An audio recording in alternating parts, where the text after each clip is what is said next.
Beacon of Hope Magazine TV mwese abo muri ndabashuhuje nitwiringiye Imana Patience kuri icano murabizi ko ibyo tugenda tuganira ari ingingo zirebana n'ibyakorwa kugira ngo tubashe gutera intambwe haba mu buryo bw'imitekerereze mu buryo bw'ibikorwa mu buryo bw'iterambere ni byinshi tugenda tuganiraho kugira ngo tubashe gukataza muri urugendo rwacu twa turimo turagenda tugana imbere. Hari umugabo bita Rhon. Uyu mugabo numwe mu bagabo bazwi bavuga amagambo afasha benshi mu gukomera, amagambo afasha benshi mu kudatentebuka igihe babagezeho bumva intege zitangiye gushira mu mibiri yabo, igihe mu bwonko no mu mutima batangiye gucika intege. Numwe mu bagabo bafite amagambo akomeye agiye ahindura imibereho ya benshi mu isi.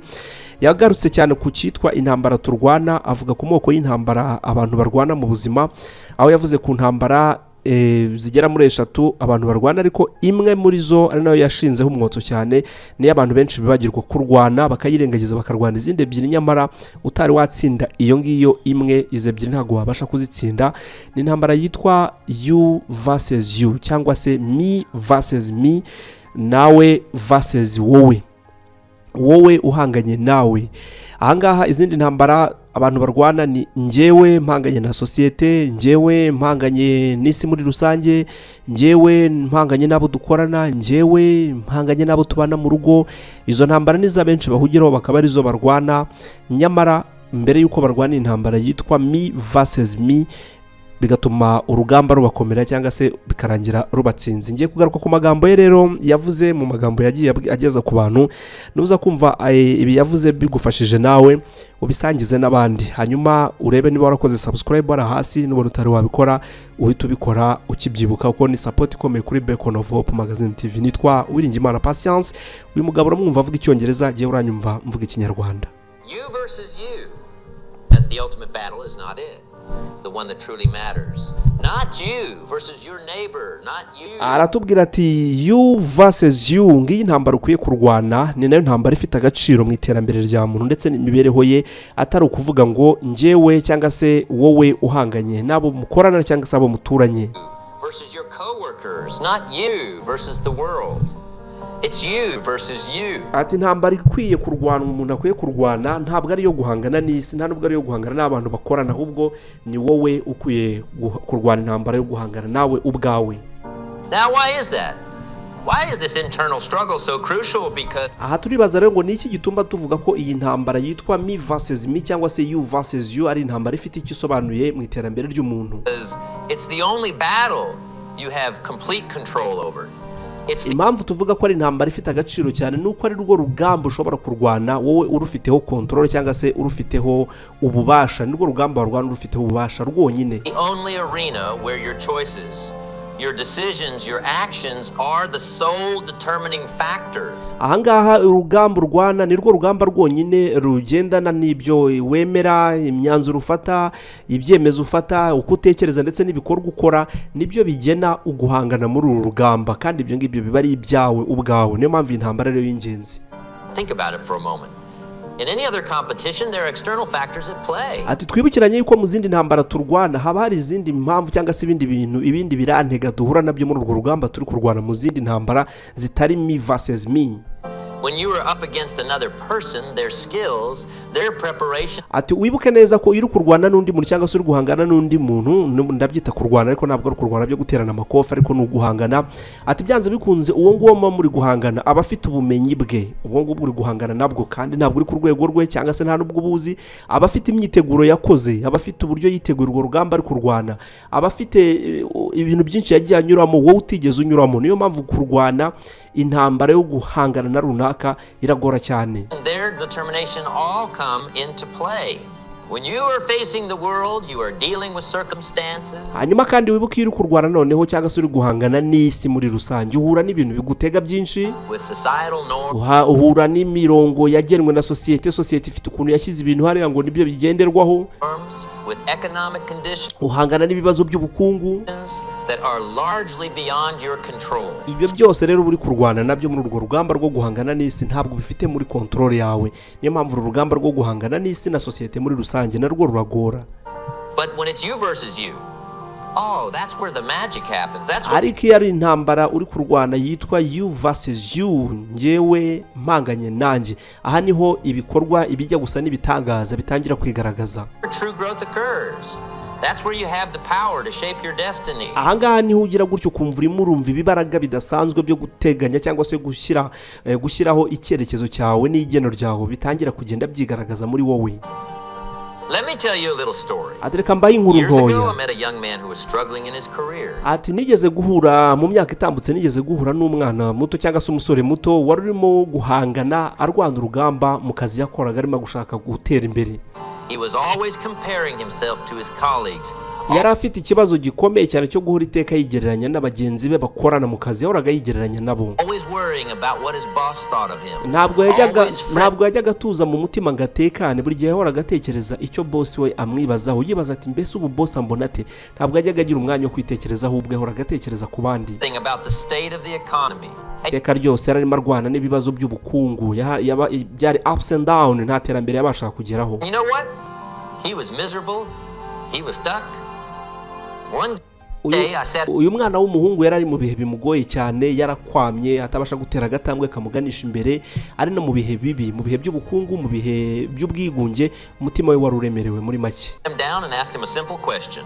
Namwicaje hasi mubaza ikibazo nakwita ko ari ikibazo cyoroshye. What would happen if you stopped worrying about everyone else and started focusing on becoming the ati uratekereza byagenda bite uramutse ugize gutyo ugahindura ijisho ry'ubwonko bwawe n'ibitekerezo byawe aho kugira ngo uhore uri hanze ku bandi ugatangira kuryihangaho wowe ubwawe ariko kandi utekereza ku kuba umuntu w'agatangaza urenze uwo uriwe uyu munsi byagenda bite. version of yourself?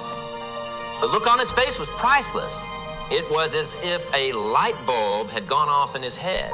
Kumureba ku maso yasaga naho rwose nta kigenda yari yahonze ku maso bisa naho rwara umuriro tumurikira ngo tutayoba rumwe tugira mu bwonko rwasaga nkaho rwazimye burundu. For the first time he realized that he'd been fighting the wrong battle all. Ku nshuro ya mbere no musore nibwo yarabashije gutekereza yuko urugamba amaze igihe yarwanaga urugamba rudakwiriye zira ntambara zo kwigeranya ku bandi zo guhora atekereza icyo boss amutekerezaho zo guhora yibaza uko abandi batera imbere we yasigaye ibyo bintu nibwo bwa mbere yamenye ko rugamba atari rwo yakagombye kuba yararwanye imyaka yose yari amaze. When you are constantly looking outward, constantly comparing yourself to others, you are giving away your power. Wibuke ibi kandi ubizirikane buri gihe uko uhora utekereza ijisho ryawe ry'ubwenge n'ibitekerezo uryerekeza ku kwigereranya ku bandi nta kindi kintu uri kwikorera ikintu kibi cyane cyo kwiyambura imbaraga karemano buri muntu aba afite muri we buri kuziyambura. You are allowing external factors to dictate your worth, your success, your happiness. But when you turn that focus ahangaha urimo kwemerera izindi mpamvu reka nzita umwanda wo hanze cyangwa se amageno yo hanze yashyizweho n'abandi bantu hanze aza muri wowe akaba ari yagena iterambere ryawe akaba ari yagena ibyishimo byawe akaba ari yagena intambwe utera ugana iterambere ibyo byo hanze abandi babamo abandi bashyizeho cyangwa se societe yashyizeho uburimo kubikingurira ubiha ikaze ngo nimuze mu bari mwe mugena ukombaho nyamara mu by'ukuri ntabwo ari byo ntabwo bikwiriye.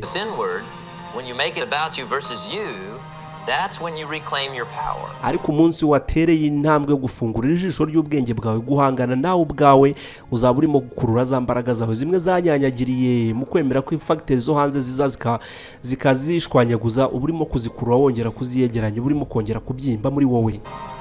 Now I can almost hear some of you thinking, but it's not that selfish. Ati ndabizi benshi muri mwe mushobora kuba muri gutekereza muti mbese umuntu abikoze gutyo ntabwo yaba arimo kugira ubugugu ntabwo yaba arimo kwikunda akareka gukunda abandi.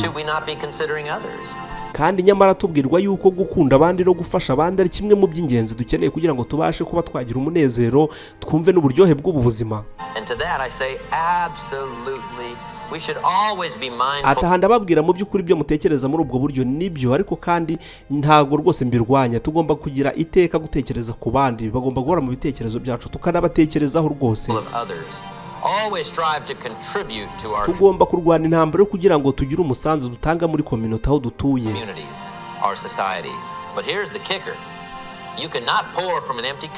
Ariko nubwo ari uko tugomba kubigenza twibuka ibi ngibi ntabwo wafata igikombe kirimo ubusa ngo cyubike gutya usa nkaho uri gusuka witeguye ko hari ikintu kivamo nyamara harimo ubusa ntabwo bishoboka.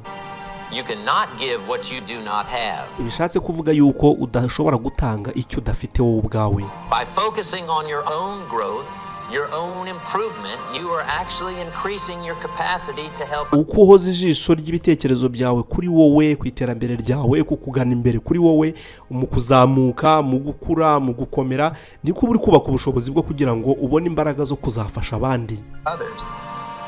Think of it this way. When you are on an airplane, atereka dutekereze muri ubu buryo. Imagine cyangwa se tekereza n'abagiye mu ndege. Iyo ugeze mu ndege bigenda bite? Iyo ugeze mu ndege akenshi abantu bageze mu ndege hari icyo bababwira, hari abakobwa cyangwa se abahungu bavuga mu ndege kumwe bavuga ngo mwambare imikandara, tugiye guhaguruka, turagiye turamara igihe kingana gutya mu kirere n'ibindi. Bababwira buri kintu cyose kibakikije, bakabwira ko hejuru yanyu aho muri hariyo maske mushobora kwambara igihe haba hari ikibazo kibaye mu ndege. Iyo maske irimo umwuka wa oxygene, wa mwuka mwiza duhumeka. Barabibabwira. Kimwe mu byo bababwira rero barakubwira ngo nihagira ikibazo kiba wibuke ko hejuru hari maske ushobora kwambara iguha umwuka wo guhumeka. Ntabwo bakubwira ngo maske iri hejuru yawe uze kuyifata uyambike mugenzi wawe. Bahera kuri wowe, nicyo bavuga. Put your own on first before helping others. Why? Because if you pass out trying to help someone else, you are no good to anyone. Icyo bisobanuye ni iki? Haramutse habaye ikibazo mu ndege ugafata mask ukajya kurwana no kuyambika abandi hariya, kandi mwese muri gushaka umwuka, ntabwo wafasha umuntu guhumeka wowe ubwawe utari guhumeka, ntabwo bishoboka. The same principle applies in life. By focusing on your own growth, you are not being selfish. Ibi nabyo rero tugomba kubishyira no mu buzima bwacu bwa buri munsi, nuko tubaho. Uramutse ijisho ryawe ry'ibitekerezo rikuganisha ku iterambere uryerekeje kuri wowe, mu by'ukuri ntabwo uri umunyabugugu, ntabwo ari ubugugu. Ahubwo urimo gutegura wowe ubwawe kuba umuntu udasanzwe ushobora gutanga ukuboko kwawe ufasha abandi ariko kandi ubishoboye. So, what does it mean to focus on you versus you? It means setting your own standards. Bishatse kuvuga iki rero noneho focusing cyangwa se guhoza ijisho ry'ibitekerezo ku ntambara yitwa me versus me cyangwa you versus you. Bivuga iki? Bivuga gushyiraho imirongo yawe ngenderwaho ugomba gukurikiza based on what others are doing, but on what you are capable of. Ugashyiraho imirongo ugomba gukurikiza mu bikorwa byawe, mu byo uteganya gukora, mu byo urimo gukora, ushingiye ku bushobozi wowe ufite. Apana kuvuga ngo abandi babigenza gutya. Muri iki gihe n'urugero rwanye nkize mu ngubwo, muri iki gihe hari ibintu byaje, sinzi ngo byaje ryara, ariko uwumva ngo umuntu agiye gukora ubukwe ukumva ngo agomba gukora ibi, agomba kugura ibi, agomba kugura ibi, ngo ibingi impeta bazigura batya, ngo bigomba kujya, ugasanga ibintu byahindutse nk'amategeko kugeza n'igihe wowe utabishoboye, ariko kubera ko ari yo hame ya societe ugasanga uri gutera intambwe z'ibirenge byawe muri ibyo ngibyo. Ingaruka bigira benshi murazizi, ntabwo ndi buzigaruke, ariko ababinyuzemo barabizi uburyo wabigenje gutyo. Nyuma intambara urwana, nta wundi muntu muri kumwe, iyo societe yabigushyizemo ntabwo iza ngo igufashe kurwana n'izo ngaruka z'ibyo bintu wakoze. Uba wishyize mu mwanya utari wawe. You fight, warwanya intambara yitwa njyewe mpanganye na societe, ntago ari wowe wahanganye nawe ubwawe. It means competing with the person you were yesterday, striving to be just Icyiza kiruta ibindi rero umuntu yakora ni uguhangana n'umuntu yahoze we yesterday, ejo hashize. Ujya wibaza ikibazo uvuge ngo uyu munsi ukomerewe uku n'uwo nari nduwo ejo. Aba bantu ninde uruta undi, ninde ukomeye kurusha undi. Uharanire yuko waba umuntu ukomeye kurusha uwahoze uwo wari uriwe ejo hashize. Ibintu byo ugomba kwibaza. A little bit better each day. It means asking yourself tough questions. Am I living up to my potential? Ahangaha rero ngo niho bintu babigeze ko wibaza bya bibazo biri tafu, bya bibazo bikomeye, bya bibazo ugomba kwibaza utibeshya, bya bibazo ugomba kwibaza kandi ugategereza kuza kwibwiza ukuri. Ukibaza uti se imbaraga zanjye mfite muri njye ndimo ndazikoresha ku buryo buhagije? Am I making the most of my talents? Ese ndi gukora ibishoboka byose ng'impano nahawe nyibyaza umusaruro nyikuze? Am I pushing myself out of my comfort zone? Ese ndimo ndatera intambwe, ndimo ndisunika nivana mu kantu mu mfunganwa nahezemo y'ibitekerezo runaka cyangwa y'imikorere? Hari ukuntu umuntu aba mu mfunganwa ariko atabizi, ugasanga mu kwezi kwa mbere wenda tuvuge ko uyu mwaka wa 2024 wakoreraga ibihumbi 50, urabikoreye umwaka urashize uhembwa ibihumbi 50. Umwaka utaha urongeye urawukoze urangije uhembwa ibihumbi 50. Ese ujya aha naho kwibwiza ukuri, kwavuga uti koko ndi kwibwiza ukuri, ujya urwana intambara ukayirwana no kwinyagambura wivana muri ako gakarito k'ibihumbi 50, uvuga uti byibuze umwaka utaha bizabe 70, umwaka utaha bizabe 100. Ako kantu kajya kakuzamo. Niba katakuzamo uri kurwana intambara itari me versus me, uri kurwana intambara you versus ibindi bintu. Iyo ntambara ntabwo uzayitsinda. Am I learning and growing every day? jya wibaza ibibazo uti se mbese ndi kwiga buri munsi ko kwiga bitarangira ndimo ndiga kwiga ntabwo ari ukujya mu ishuri ngo ufate amakayi mbese ndimo ndunguka ubumenyi buri munsi cyangwa These are not easy questions to answer. ibi ngibi ntabwo ari ibibazo mu by'ukuri byoroshye gusubiza ni ibibazo wiha ibisubizo ubwabyo ugasanga wihaye ibisubizo nawe bigukomeretsa ukuri kuraryana ariko ni ingenzi Require honesty, self-reflection, and often they lead to uncomfortable truths. ibi ngibi rero kugira ngo ubashe kwiha igisubizo cyiza biragusaba yuko wikebuka babyita kwikebuka wikebuke wongere witekerezeho ubwawe kandi umenye yuko you are fighting you versus you urimo urarwana nawe ubwawe ntabwo uri kurwana n'undi ni wibwiza ukuri umenye ko ari wowe uba wibabaje ni kukubabaza nta wundi muntu uri bikugayire ni wowe ubwawe But my friends, that discomfort is where growth happens.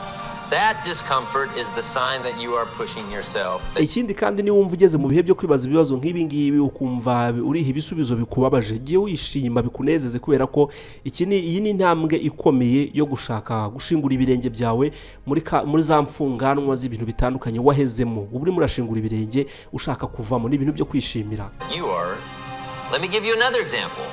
I once knew a woman who was terrified of... atereka mbaho urundi rugero ati nigeze kumenya umugore wari ufite inkuru yashakaga gusangiza abantu yumvaga ashaka gusangiza inkuru ye abantu ariko benshi ariko akagira ubwoba bwinshi ndetse n'isoni zo kubivuga Public speaking. The mere thought of standing in front of a crowd made her palms sweat and her heart race. buri gihe uko yatekerezaga ari imbere y'abantu arimo aravuga iyo nkuru yatangiraga kubira ibyuya mu biganza bye agatangira kubira ibyuya mu kwaha agatitira umutima ugatera inshuro zirenze izindi mitima y'abandi itera yagiraga ubwoba budasanzwe yarabitinyaga But she had a message she believed in, a story she wanted to share. So she made a decision.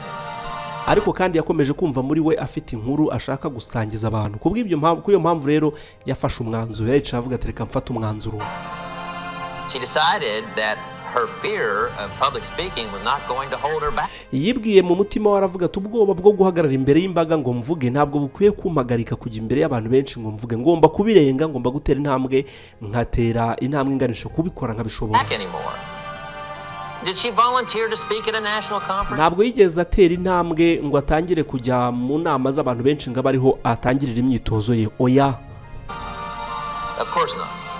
What she did was start small. yahereye ku tuntu duto ahera ku magurupe y'abantu bato agenda baganiriza She began by speaking up more in team meetings at work.